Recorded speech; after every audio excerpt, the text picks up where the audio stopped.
Okay, hi y'all. I'm Joe Medved and I am doing proof by contradiction. So I'm doing proof number 6, and that is for all integers, if n cubed plus 5 is odd, then n is even. For proof by contradiction, we assume the opposite of the stated conclusion is true. So we, in this case, are assuming that n is not even, and obviously if n is not even, then n is odd. So, since n cubed plus 5 is odd, then n cubed plus 5 equals the definition of an odd number, which is 2k plus 1. And that's for k being any integer. From there, what we're going to do is we're going to isolate n cubed by subtracting 5 from both sides, which gets us n cubed equals 2k minus 4. From there, we will factor. So we have n cubed equals k minus 2, and we're going to let k minus 2 equal m, where m is any integer. From there, what we're going to do is then kind of expand this a little bit to make this n times n times n, which obviously is equal to n cubed, equals to 2m right here. So if 2 is able to divide m, then this 2 must either be able to divide this n, or this n, or this n.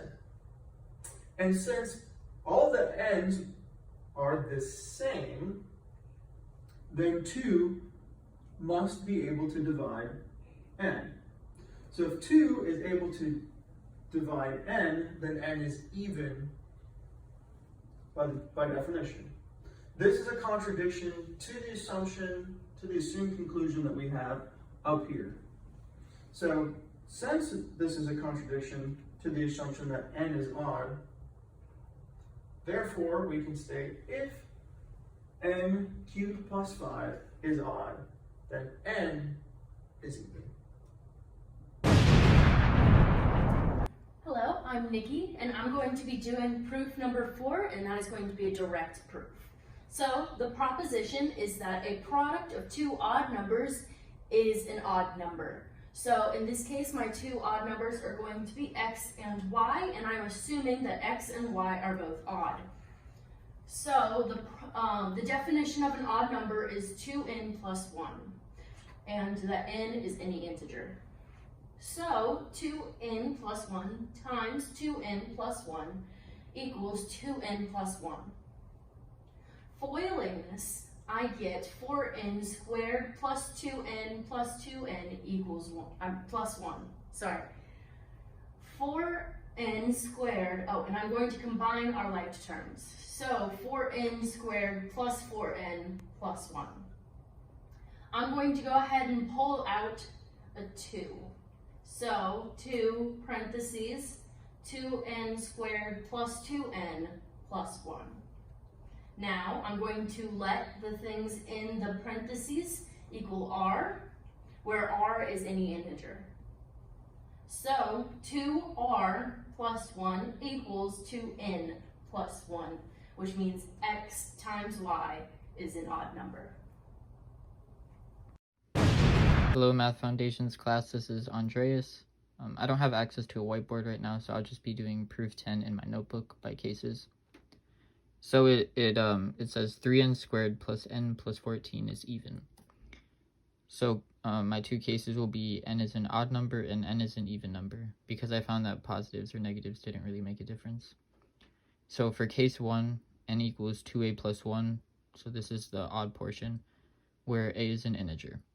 So f of a, where this just refers to this function at the top where I plug in 2a plus 1 for every n, is equal to 3 the quantity 2a plus 1 squared plus 2a plus 1 plus 14. So in this step, I expanded this and then got rid of these parentheses because they don't make a difference. And then after that, I added up all the constants after distributing the 3n and found that this was all divisible by 2, so I just factored out a 2. And this is obviously an integer because a was an integer. So this is all just a fancy way of writing an even number. So case 2, n is an even number, so it's equal to 2b where b is an integer. So f of b is equal to 3 times 2b squared plus 2b plus 14. So I just, I squared this and then multiplied it by 3, and then I again found that this was all divisible by 2, so I factored out a 2. And this is all an integer, so we can say this is an even number as well. So it holds for cases 1 and 2, and I said at the beginning that positives or negatives don't make a difference, because the coefficients for a and b would just be changed to negatives, but ultimately they would still be divisible by 2. So you would just have a negative inside the parentheses, but this would still be an integer regardless. So we can say that 3n squared plus n plus 14 is even for all integers.